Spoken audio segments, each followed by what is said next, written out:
Bagong panukalang batas para bawiin ang prangkisa ng SMNI ang inihain sa Kamara. Hiwalay pa yan sa resolusyong umihimok sa NTC na kansilahin ang prangkisa na tinawag ng SMNI na unconstitutional. Nakatutok si Sandra Aguinaldo.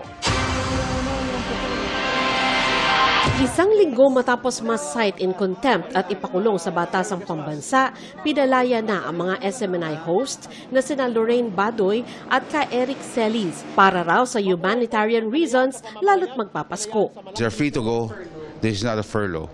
We've asked them already to we lifted their detention. And if they're needed in the future, we will just call them back. Sinabi naman po nila verbally sa akin na alam naman daw nila may pagkukulang sila. Kaya as far as I'm concerned, they're also both remorseful. No? Bago lumabas ay pinamedical exam muna sila, lalo't umiinom lang sila dahil sa ikinasang hunger strike habang nakakulong.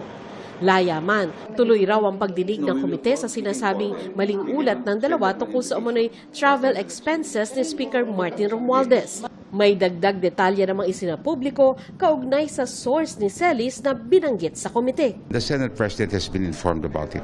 The person exists in the Senate. Siya ay source ni Eric at siya ay source ni Eric. So, pag ikaw dapat ang mag-deal dyan ay ang Senado. Siya ho dapat ang mag-imbestiga. Kaugnay naman na resolusyong inaprobahan ng House Committee on Legislative Franchises na humihimok sa National Telecommunications Commission o NTC na kansilahin ang prangkisa ng TV network, sabi ng SMNI, I believe that is unconstitutional. Kasi in the very first place, dapat may tinatawag na separation of the yung tinatawag na separation ng executive, legislative, and judiciary. Ang dahilan ng komite sa resolusyon, nilabag umuno ng SMNI ang terms of conditions ng prangkisa. Pero sabi ng SMNI, hindi pwedeng diktahan ng Kongreso ang NTC na nasa ilalim ng executive branch ng gobyerno. Sinikap namin kuna ng bagong pahayag ng NTC pero nauna na nitong sinabi na pag-aaralan nila ang resolusyon. Bukod sa resolusyon, may hiwalay pang panukalang batas na inihain para bawiin na ang prangkisa ng SMNI na ni-refer na sa komite. The legal team of SMNI are ready to defend the franchise of SMNI. Para sa GMA Integrated News, Sandra Aguinaldo, nakatutok 24 oras.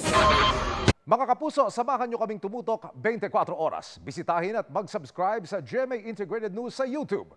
Sa mga kapuso abroad, bisitahin ang GMA Pinoy TV at www.gmanews.tv.